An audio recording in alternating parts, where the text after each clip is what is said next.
Bound in arcane sigils and the heraldry of his past, adorned with scrolls and trinkets that foster his magical connections, the Mage Knight stands ready, wielding the Blade of Blades, his body cloistered in the lordly shell of Wayrest. Spells diffuse as they touch upon him, heathen axes chip and shatter as they land upon his breast. The Mage Knight, shrouded in the protection of Finaster, raises Chrysamere high and sunders the evil. But before we dive into the build, I want to let you know that we've been fortunate enough to have a sponsor for this video, King Arthur Legends Rise. This upcoming game is not out yet, but the official trailer for the title has dropped to announce that pre-registration is now open. You can sign up now and play on both mobile and PC on launch. There's even cross-play between them.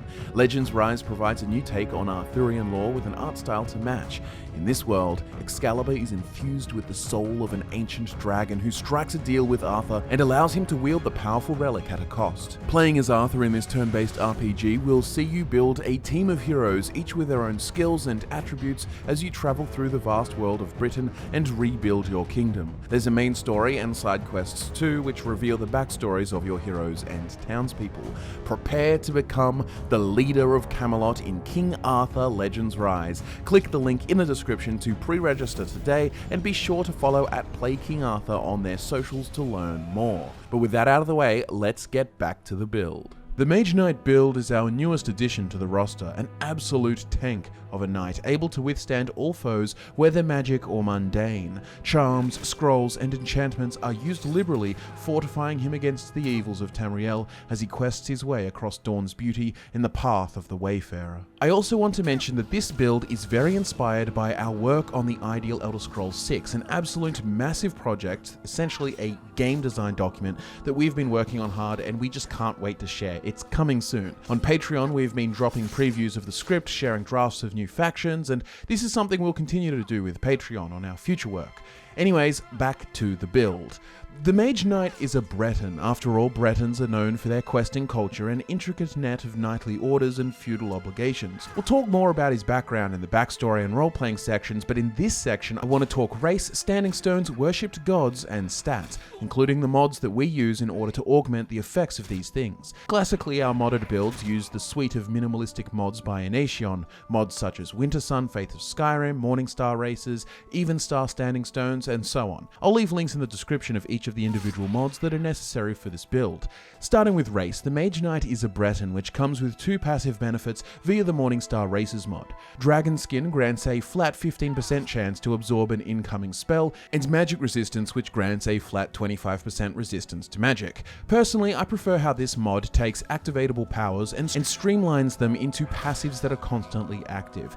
As a tanky, magically augmented knight via alteration, enchanting, and scrolls, we will further boost our magic resistance and our spell absorption to even greater heights. For the Mage Knight, the best standing stone for the majority of your playthrough will be the Lover's Stone, making all skills improve 15% faster. We do have skills from each of the three archetypes, such as speech, alteration, and two-handed, and so it will just help us level at a better pace to have the Lover's Stone. You can also pick the Lord Stone if you're playing on higher difficulties. It offers 75 points of armor rating and 25% more magic resistance, and especially in the early game, this will be a very powerful buff, taking your natural magic resistance to 50% and bolstering your early game armor. However, through smithing and enchantments as well as perks, this standing stone will become largely redundant later on. The additional component to this build on top of the modified standing stone and races is the Wintersun mod, which adds buffs and rewards for following a chosen deity. As a Mage Knight, a knight with magical knowledge, and a chivalrous questing core, I think Finaster is the perfect deity choice. Finaster is available to Bretons from the start of the game, and in a lore sense, Finaster is a hero god, the Wayfarer, known most for his teachings.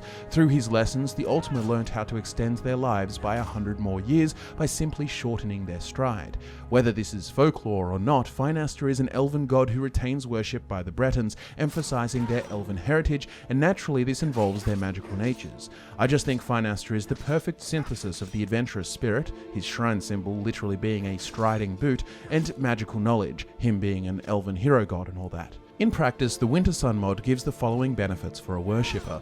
The passive for a follower is Shorter Strides, which increases health, stamina, and magica regeneration by 100% when standing still, but it slows it by 50% when moving.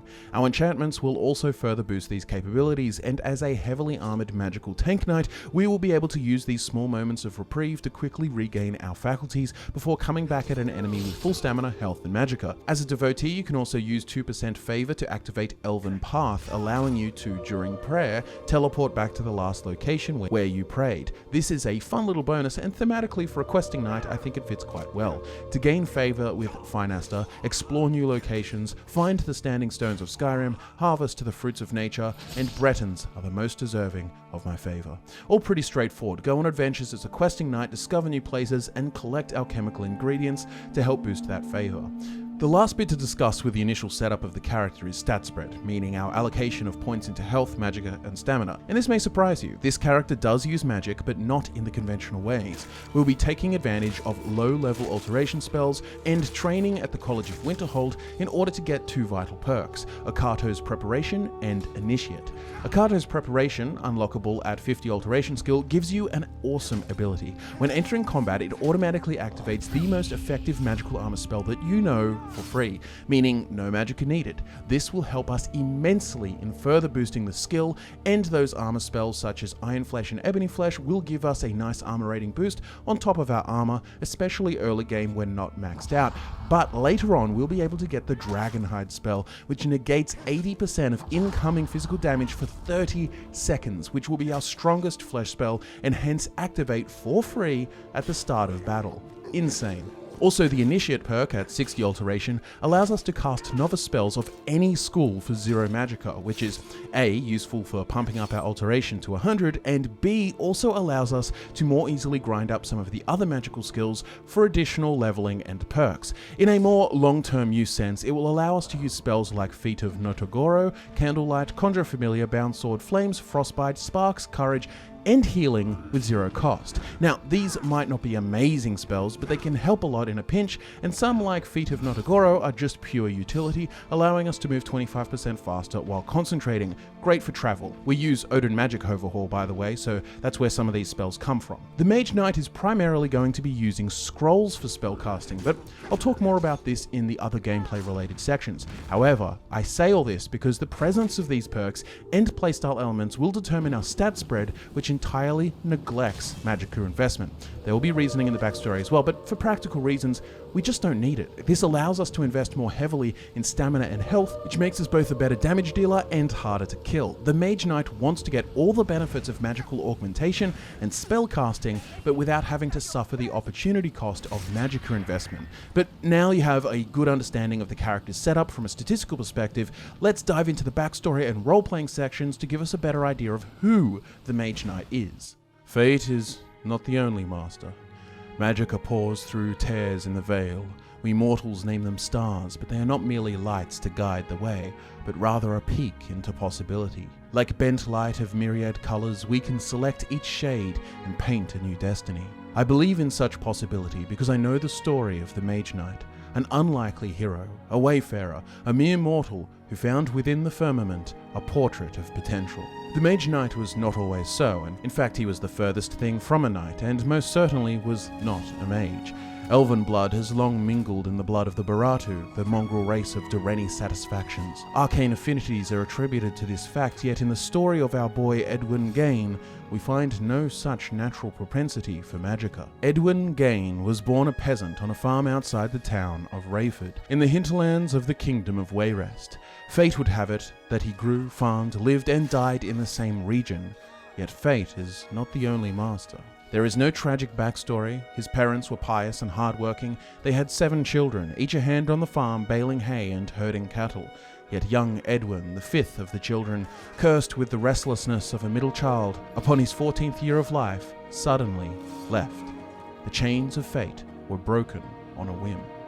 Inspired by the questing spirit, nascent in all young Bretons, he took hold of the reins of his future and went north, performing petty work and seeking someone to train him in the glorious art of combat, a mentor to take him under his wing. From Oldenbury to Grimham, to Van Castle and Kogira, he travelled all over seeking work and opportunity. But what quests could be done by a boy who knew only to thrust a pitchfork? After 2 years of travelling from town to town, facing rejection and scorn, he found himself in Dwinnen. He even resorted to begging by the chapel of Julianos for shelter and food. Yet the guards cleared him off the steps and sent him scurrying along in shame. By chance he heard a conversation between a stranger and a guard regarding a Nereid upriver who had harmed several fishermen, and in that moment he was inspired to action. He followed the river up with hatchet and fishing hook in hand, but set to go and deal with this water spirit, a chance to finally prove himself, to escape the life of a beggar. There were the soft patters of white water rolling over rock, and the gentle breeze tickling the leaves of the trees that stretched their ancient oaken arms in arches over the river. Edwin searched quiet and fleet of foot before coming across the bones of a child. Frozen in shock, the hollowed sockets of its skull bored dread into his soul, and it was here he heard the siren song, a melody of terror. Edwin jumped to his feet and searched about. His eyes revealed no foe, just the horror of absence. The song played on, drowning out the natural sounds and drawing him upriver to a small lake. There in its center was a rock jutting from the surface with a serene creature perched atop it. A cerulean woman, bare and beautiful, her skin shimmering in shades of blue, sunlight refracted and blinding as she sang. Edwin could not look away. He was drawn to her. His feet moved of their own volition, pulling him into the lake until his head just poked above the water. And then abruptly the song stopped, and the Nereid upon the rock slipped into the waters, suddenly bursting forth in front of the boy's face. "You are no warrior. You cannot harm me." Edwin could not pull from her gaze. He wanted to swim back, to escape, but her jellied white eyes stilled him. "Come to me." The Nereid embraced him and dragged him into the depths, dancing about him as he sunk to the floor, the light of the sun coruscating at the lips of the water above. "Do you see?" He heard her words carry through the water as if spoken into his ear. His waning breath panicked him as he saw the bones of knights cloistered in shells of rust, their skulls mossed and browned. Was this what fate had in store for him? Was this the punishment that beset those who strayed from their purpose? Then, a flicker of light revealed a glistening metal which drew his attention, a slither of glory hidden beneath reeds and muddy sand, like a bright future shining through a keyhole. He need only make his hand the key and reach for new destiny. He swam to it with dire breaths as the Nereid sung and swirled in the waters about him, and as he reached for the glinting and pulled it from the ground, it revealed itself to be the pommel of a sword. He wrenched it from its prison and bound from the lake floor, bursting forth with new life, holding the blade above him. Vapors curled around him and lifted him from the lake and onto the rock at its center. Then the Nereid slid from the water beside him, wrapping her arms around him as he embraced the sword. "Who are you? What is this?" The Nereid merely smiled and kissed him. Thereafter, he fell into a slumber. He awoke the next morning in a grotto nearby, stripped of all his mere belongings except for the sword which he had recovered, and nearby the Nereid floated about, dancing and humming. Edwin jumped to his feet, grasping the sword. "Sit. I will answer your questions." He calmed himself and sat against the rock wall, feet wading in the water of the lake's edge, hands resting upon the crossguard. "I'm a mystery to you, and I always will be. You may call me the adventurous spirit, for that is what I am. Fynaster, Cygnus, Ryain, Lancaral, all heroes who have come before you, each endowed with a hunger for glory greater than fate provided. Is that not why you are here?"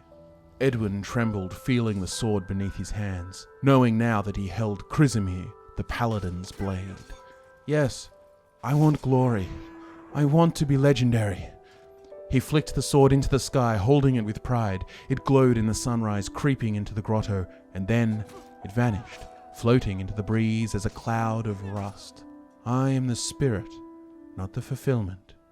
You have a long journey ahead. Goodbye, my love." The Nereid kissed him once more, and in a dreamlike haze, he awoke at the shore of the lake, drenched and clothed in the rags he once wore. Clutched in his hands were the pearls that dangled from the Nereid's neck. It was unclear how much time had passed. He felt as if he had been in a long dream. In the distance he could hear a horse and the clattering of armor, and so he stood and went to see what was to meet him. and upon this steed was a Balfieran knight, a knight of the Doreni, standing high and proud, with ornate armour and glorious banner. The knight dismounted and addressed Edwin, questioning him if he had seen or heard of a Nereid that lurked these waters. Edwin stood, holding his fishhook, bloodied, and in the other hand clutched the pearls of the Nereid's neck. I defeated the Nereid. The quest is over. He showed the knight the pearls, earning a gaze of astonishment. Remarkable. What is your name, boy? Edwin Gain of Rayford, my lord. How should you like to come with me? To slay a Nereid is no mere feat. I can hardly believe it, though those pearls are unmistakable. I see the light of the Wayfarer about you, child. I think you should join me. See which of the stars shines brightest in your gaze. Edwin nodded, and from this day forth he would be known as the Knight's Squire. This chance meeting, this dreamlike circumstance, born of a desire so strong that the threads of fate made new shapes and bent to the designs of a mere farm boy. It is a curious thing. Sir Lovril Doreni was the knight of many accolades and many skills, those that he bestowed upon the boy, Edwin, in their travels. Edwin lapped at every lick of knowledge, hungry to satisfy every curiosity, eager to see the firmament spread out before him, every star a possibility. He was free. Sir Lovril endeared him to Finaster, the Wayfarer god, and together they struck out on quests all across High Rock and northern Hammerfell, seeking adventure, honour, and glory. The skills of Edwin progressed. In martial combat he was bound for greatness, yet when it came to the magical disciplines, he struggled. He was capable of the theory, of the understanding, yet he simply lacked the touch with magicka. He could not wield it effectively. He could summon a familiar, cast flames from his hands, yet he could not muster spells any greater. Sir Lovril would take him to Doreni conjurers and enchanters to help him where they could, but soon such magical ambitions were displaced in favour of martial pursuits. For years he trained under Lovril, who himself became a royal knight of the Wayrest court.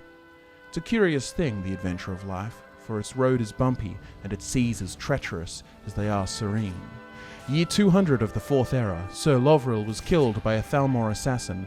Conflicting interests and court intrigue and all that. Tensions between the Doreni and Thalmor have been long brewing. Left without knighthood and down with grief and sorrow, Edwin Gain lent his services out as a sellsword for some time, trying to get by. He set out for Hagaeth for a contract, but upon the coasts of western Hammerfell, his boat was beset by corsairs, all its travellers kidnapped.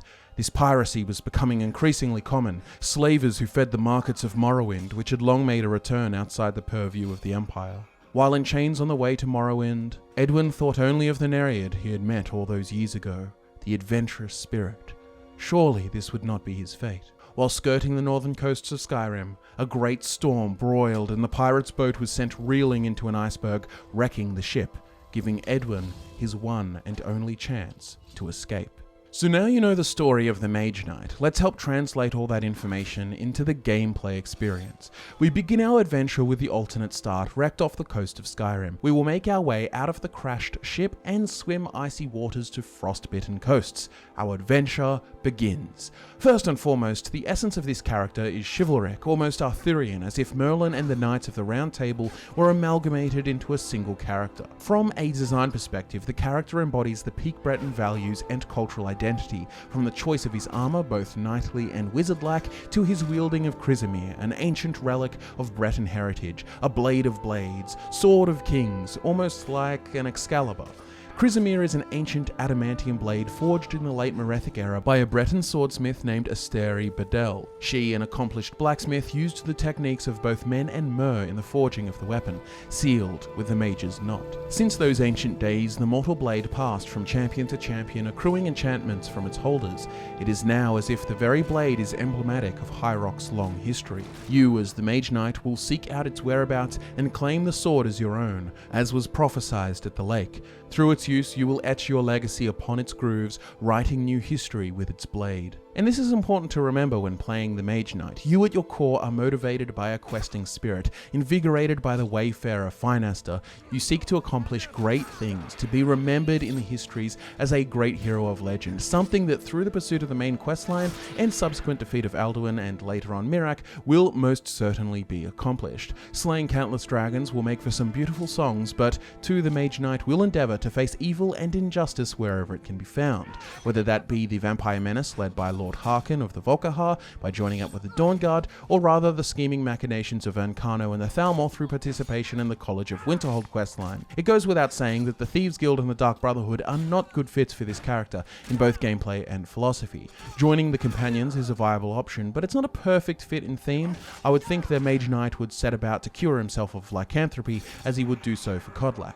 Speaking of which, the Mage Knight will always remain wary of the Daedra. Several of the quests could be completed, especially those arrived at through less direct means like Sanguines or Clavicus Files. However, some, such as the tasks of Molag Bal and Boethia or Mephala, are diametrically opposed to the Mage Knight's sense of justice. You can always ask yourself this simple question: would a knight of the Round Table partake in this quest? And that essentially will give you an answer. However, to provide some healthy counterbalance and opportunities for excitement, consider that the Mage Knight is a questing fellow, a man of curiosity, a devotee of Finaster the Wayfarer, and so sometimes the pursuit of knowledge could lead him to some questionable places, though even if later than ideal, the Mage Knight will always let his sense of righteousness and justice prevail. I think it could be really fun to choose a companion to come along with you, whether that be more like a squire-like character such as Eric the Slayer, or perhaps an accompanying priest like Aranda, or a character with more Merlin-esque vibes such as Mercurio or Jazago. There are just so many options to pick from, but I think in general, having a companion can add a nice dynamic for this character. I'd even suggest swapping companions as you experience different parts of the game. The Mage Knight is curious after all, and enjoys meeting different people. But the one last feature of this character's core that I would like to emphasize is the triumph over adversity, the overcoming of one's flaws. The Mage Knight has zero natural inclination towards the arcane. In gameplay terms, this means no magic or investment, but through study of enchantments and scrolls, he overcomes this lack of natural ability and becomes a powerful magic user in a way, a magically bolstered knight, a Mage Knight. Alright, so we've got a good idea about who the Mage Knight is, where he's from, what his motivations are, all those good nerdy self-imposed role-playing rules, but now it's time to get into the statistical meat of the build. The skills for the Mage Knight are two-handed, heavy armor, smithing, speech, enchanting, and alteration. We are going to go through each of them and list the perks on screen, and I'll talk about the standout perks that are particularly relevant to this character's playstyle. Let's start with alteration. As you may well know from the race standing stone section, our Mage Knight will have zero magicka investment, but there's lots of cool workarounds. We're really aiming for 50 alteration as soon as possible, spamming Oak Flesh, buying training at the College of Winterhold, all that stuff, because we want to get to Akato's preparation ASAP. After this, it's all just a matter of time, no more grinding required. Akato's preparation makes it so that when you enter battle, the strongest flesh spell that you know is auto-casted for free, meaning we don't even need to think about magicka. You don't even need to be able to actually cast it successfully, merely just have learnt the spell. This auto-casting at the start of every battle is a useful buff to our armor rating, but it'll also help us essentially auto-level our alteration by just playing the game as a knight, which is what we want. Once your alteration hits 90, you can go and do the Alteration Master level spell quest and unlock the Dragonhide spell, and that will actually be cast every time you go into battle, meaning 80% of physical damage is negated for 30 seconds, which pairs well with our magic resistance maxi playstyle, making us greatly resistant to all forms of damage. Initiate is also another handy spell, allowing us to cast novice spells of any school for zero magicka cost. There is some good utility in here: unlimited healing spells, reliable backup bound sword if ever without your weapons for whatever reason, say the Sidon Mine quest for example, but also things like the Feat of Notogoro, which increases movement speed by 25% while concentrating, or even the humble Conjure Familiar, which with the Odin Magic Overhaul increases magicka regen by 25% when near, and that aside, it also acts as a fast moving distraction for enemies while you get your bearings. Magic resistance 3 out of 3 is also just a healthy flat buff of 30% magic resistance to add to our base 25% as a Breton, making it 55%. It's going to be real easy to hit that 85% magic resistance cap with either the Lordstone or enchantments, which is my preference. Alter Self 2 out of 2 will allow us to raise an attribute by 25 points and increase 2 resistances by 25%. I choose to buff health, and I went with Frost and Fire resistance. Finally, from Alteration, the Atronach perk is legendary, giving giving us a 30% chance to absorb incoming spells, replenishing our magicka. This stacks with our base 15% dragon skin passive from the Breton race, giving us 45% magicka absorption, but then the passive enchantment of Crismere gives us an extra 10%, making our spell absorption 55%. So when a spell hits us, first it has a 55% chance to be entirely negated and absorbed, and then if it does get through, it has to compete with an 85% resistance to magic, which is all to say that wizards ain't got nothing on us. Now it's time to talk about enchanting. We discussed how with Akanto's preparation and initiate that we were able to circumvent the zero magicka investment. Well, enchanting is also going to come in handy here. Of course, the classic armor enchanter through to twin enchantments is going to be taken in order to help us mastercraft our ideal enchanted armor set, but the Valkyrie mod overhauls the perks and expands their utility. The right branch of the enchanting skill now has perks related to scrolls. This is how the Mage Knight will cast higher level spells for zero magicka. And I love how, thanks to Valkyrie, this is a functional playstyle. We take 3 ranks of Scroll Sage, which at rank 3 makes scrolls 200% stronger in effect, and then we also have the perk Scroll Hunter, which gives us a 10% chance to find a random scroll on the corpses of people you kill, which just helps us accruing scrolls to use. Obviously, we'll be buying scrolls as well, but speaking of buying, this helps me segue into the next skill, Speech. Speech is a powerful utility skill, especially for a character build that will spend time stocking up on supplies of scrolls, soul gems, and smithing materials. We mainly stick to the left side of the branch through the salesman perk, allowing us to sell any item to any merchant, as well as investor, which allows us to spend 500 gold to invest in the merchant, having a greater supply of funds in the future to sell to.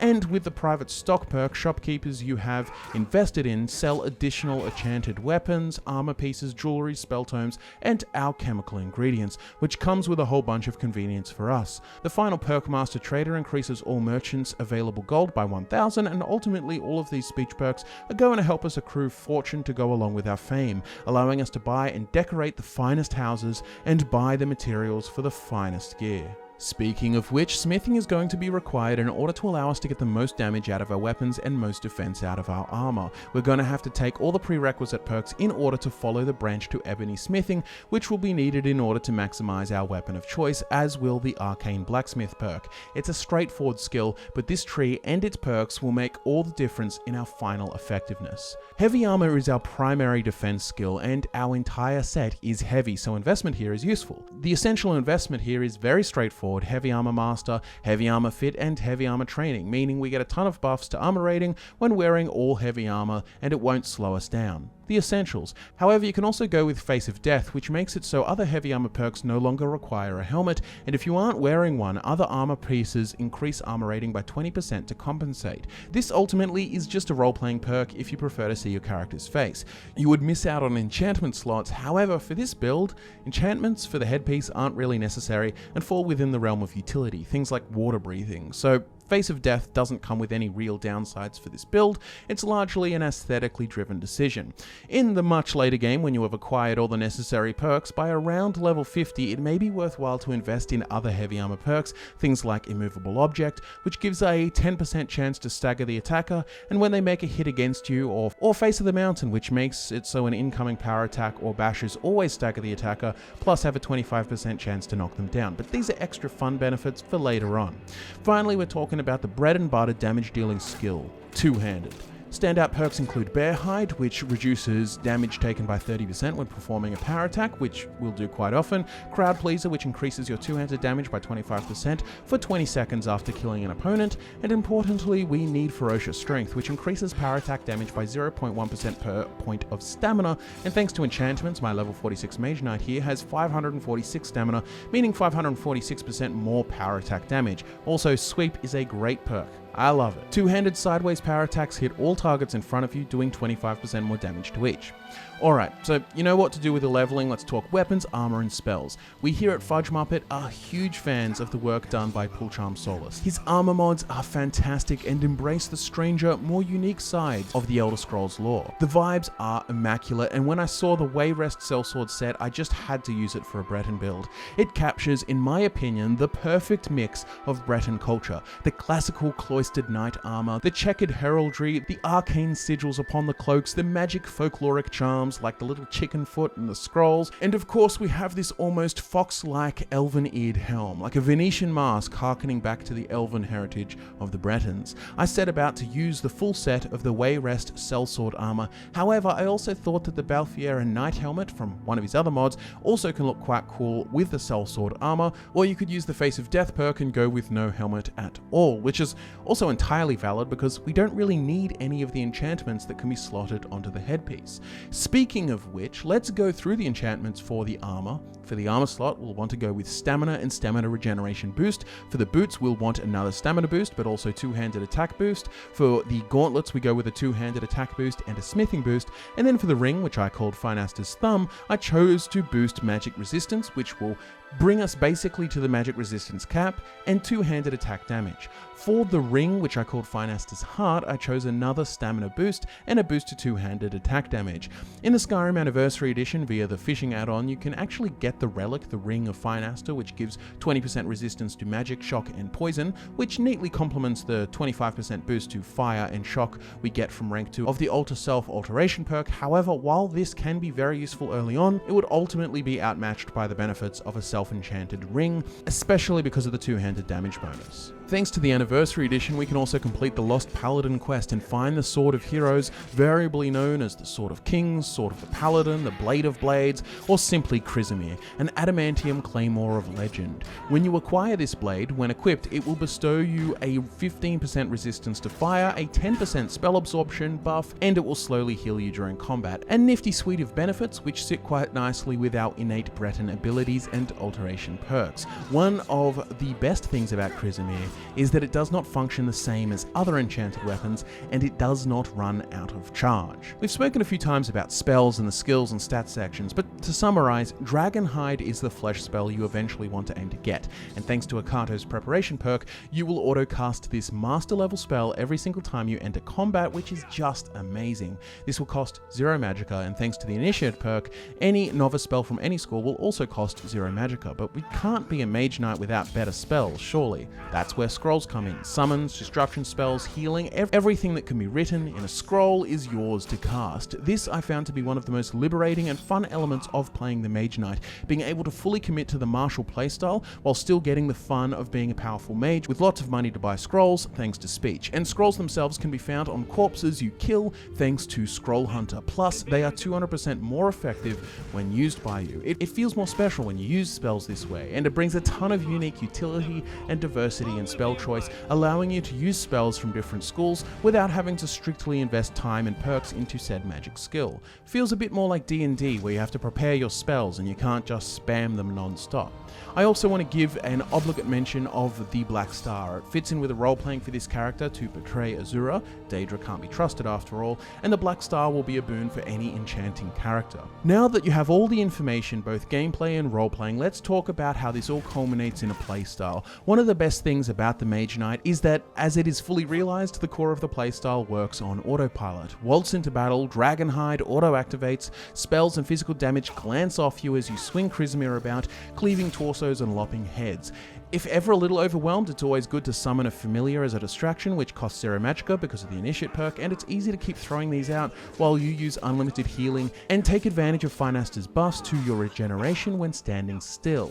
You also have access to any scroll that you can get your hands on, meaning you have so much niche potential, a Mass Paralysis here, a Frost Atronach there, a Firestorm, or anything you can think of, and the use of these things can be adjusted to what types of enemies you are fighting, what space you're fighting in. The utility's endless. Ultimately, we really wanted the Mage Knight to feel at his core like a questing knight, but with access to all kinds of arcane power through tricks and charms and scrolls and sigils, rather than just being a spell-slinging mage that feels more like a firebender or something. Ultimately, he feels more like a Middle Ages alchemist or wizard, like a hermetic knight of sorts.